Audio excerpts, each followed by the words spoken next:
You think the life of a mariner is all guts and glory, traveling the world, got a girlfriend in every port. Think again. We make one mistake, one little mishap, one stupid thing, one thing we put off, we should have done when we were home, can come back and bite us in the ass so hard, I've seen it ruin some careers. I'm the Saipan Sailor. Stick around. I'm going to tell you a couple stories so you know what I'm talking about. Welcome to segment 4 of The Last Gypsy.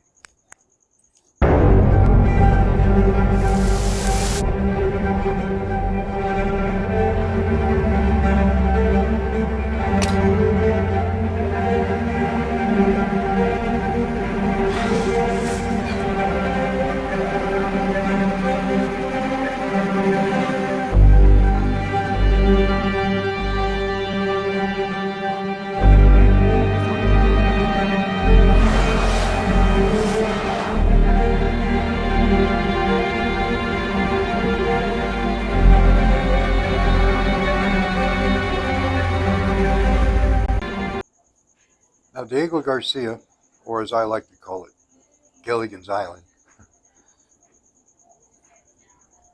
wasn't always an easy place to get out of if you were going home. Um, there were only I think one or two flights a day, and they took care of their people, Navy people first, military people. And then if there was room on the plane for any civilians, they went down the list of us mariners. Well, one particular time, I was finishing up a hitch, 4-month hitch, and my relief was on board. We did a turnover, went and got paid, had my bags packed, ready to catch the launch, go ashore. Now, there was another fella in my department. He was a wiper. He was on the same rotation as me, which meant he signed on and he signed off the same day as I did. So we were going to fly to Singapore together.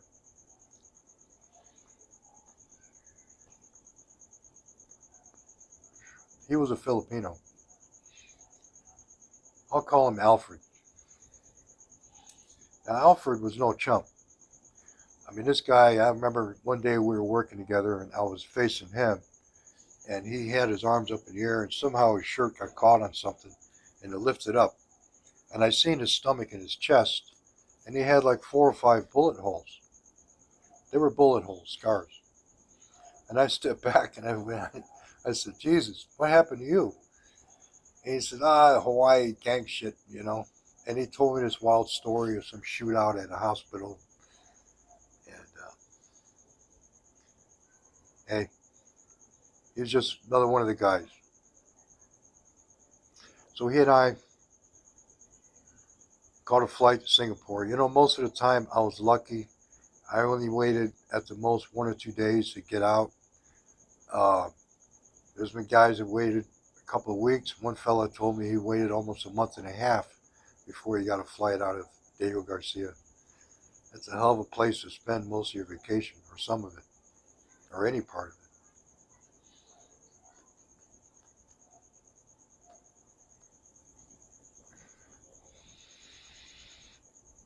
We got to Singapore, and the shipping agent, picked us up at the airport. Now, this agent, he was one of the best, man. Best agent I've ever known. We all loved him. He went out of his way to help us. I'll name him Frank.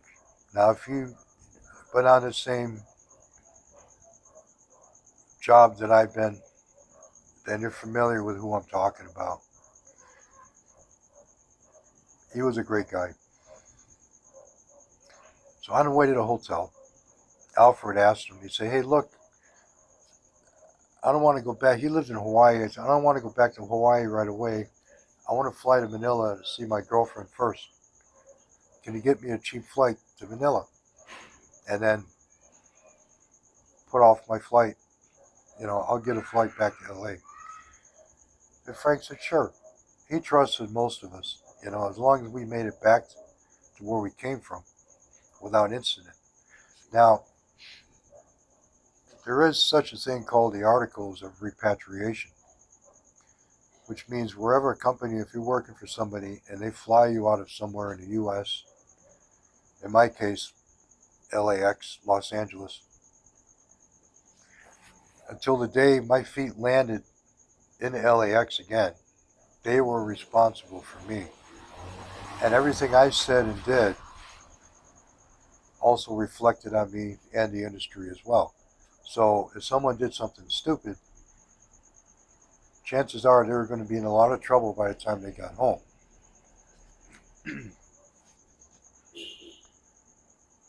So before we even got to the hotel, Frank had Alfred, he got him a cheap flight for $200 from Singapore to Manila the following day. And Alfred was happy.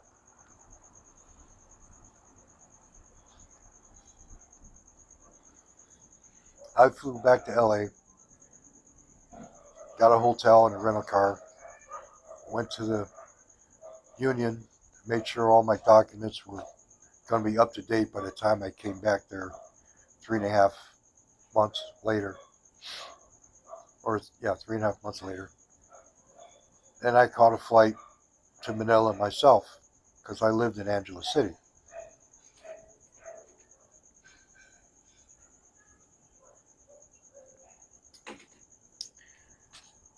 And had a great vacation, as always.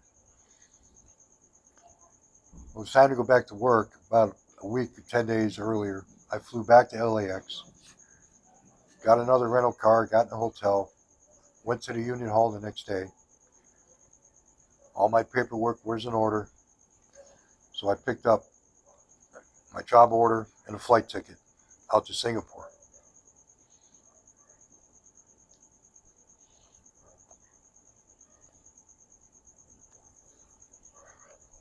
When I got to Singapore, Frank, the agent, picked me up at the airport. It was just me. And he was pissed, man, cussing and swearing. He said, "Oh, no more cheap ticket for Alfred." I says, "What happened?"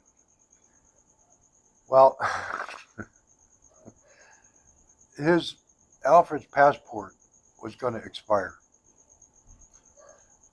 So he had to renew it before he left Singapore. So the agent said, all right, no problem. He put him in a cheap hotel, went to pick him up the next morning, took him to the embassy,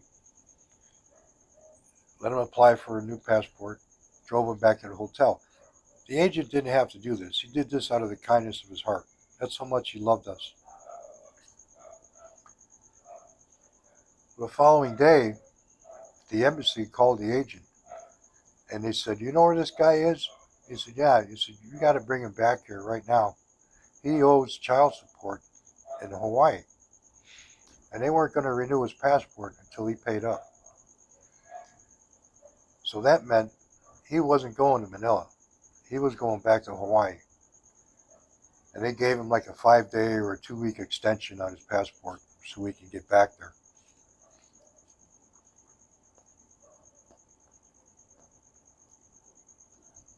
Now, I don't know how much he owed. When I seen him again, I didn't say a word, I'm sure it was quite a bit. And he didn't make much money being the low guy in the engine room, the wiper. So I'm sure it was at least half his pay. And whatever money he had left, if any at all, he probably burned up fast. So he more than likely ended up living on unemployment for his whole vacation there. And then he had to fly back to the ship and work another 4 months. So that's an entire year killed off because he put off paying his child support. There's such a thing also called the Marine Index Bureau. And our name goes on that list. And they have what's called a blacklist. Not many people know about this. But somewhere along the line, if you're up at the counter at the union, they're going to sneak that form in front of you and have you sign it. snatch it away from you before you know what it is. And that's giving them permission to put your name on the Marine Index Bureau. Anything happens to you, if we had so much as an unpaid parking ticket that turned into a bench warrant, or a failure to appear because we wanted to fight a traffic ticket or something, that's it. We were in big trouble. And if we had to renew our documents, we were going to have to take care of that, or we weren't going to sail. And of course, Alfred wasn't going to go anywhere without his passport. In fact, the union wouldn't even register him.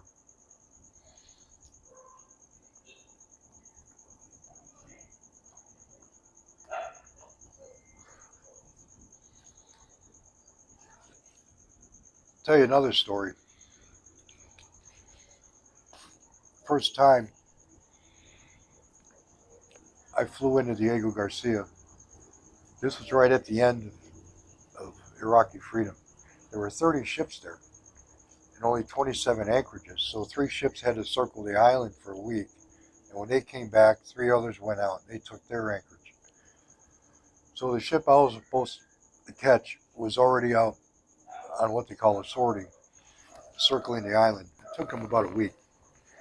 So they put me in a barracks next to a guy who was a Coast Guard inspector. He was in a barracks next to mine. And we got to know each other. He was a really nice fellow. Lived in Singapore, was married. He was out there doing inspections on ships. Well, a day or so later, a couple days later, I got a roommate. And there was this guy who was fired off one of the ships because he came on board drunk and they gave him an alcohol test. Of course, he failed it. So he got fired. He did nothing but piss and moan about it, saying, well, it was a captain who was buying drinks ashore and he's the one that fired me. I said, he didn't force it down you, pal. And I told him, I said, if they reported you to anybody, the Coast Guard gets wind of it, you're going to be in big trouble. Well, I tell you what, right next door to us is the Coast Guard inspector, and he's out doing an inspection right now. He'll be back in a day or so. I suggest that you meet with him and talk with him to see if you are in any kind of trouble. And if you are, get started on their program. Because I can tell you right now, it's going to be about a year, if you get started now, before you work again. I know this because I've been through it myself. He said, oh yeah, okay. So a couple of days later, this inspector came back. By that time, this guy who was fired, he was getting more and more drunk every day and more belligerent. And I was getting tired of him. But I arranged a meeting. He was willing to talk to him. And we sat there, the 3 of us. And this fool started cussing out this Coast Guard inspector and shooting himself in the ass in every way possible. So the Coast Guard inspector, being the nice guy that he was, he just ended the conversation politely as he could and went back in his room. And I sat outside with this fool, telling him, you know how much you embarrassed me? I said, I want to kick your ass right now, just on general principle. Don't you talk to me as long as you're here. I don't want to hear a peep out of you. So you get your flight, you get the hell out of here as soon as you can. Well, he was gone like the next day. And I had to sit out there with that inspector and apologize to him and say, man, this is embarrassing. But he understood. He said, hey, look, it's all right. I knew you were just trying to help. But that inspector said that he was going to call Seattle and tell them to pull this guy's ticket.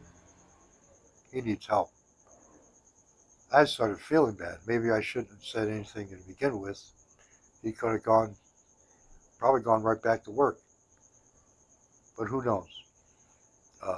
Guys are getting fired left and right on those ships. Well, that's Gilligan's Island for you. I'm the Saipan Sailor. Stay tuned for my next segment. I'll have a few more stories. Clear skies and calm seas, everybody. This has been part 4 of The Last Gypsy.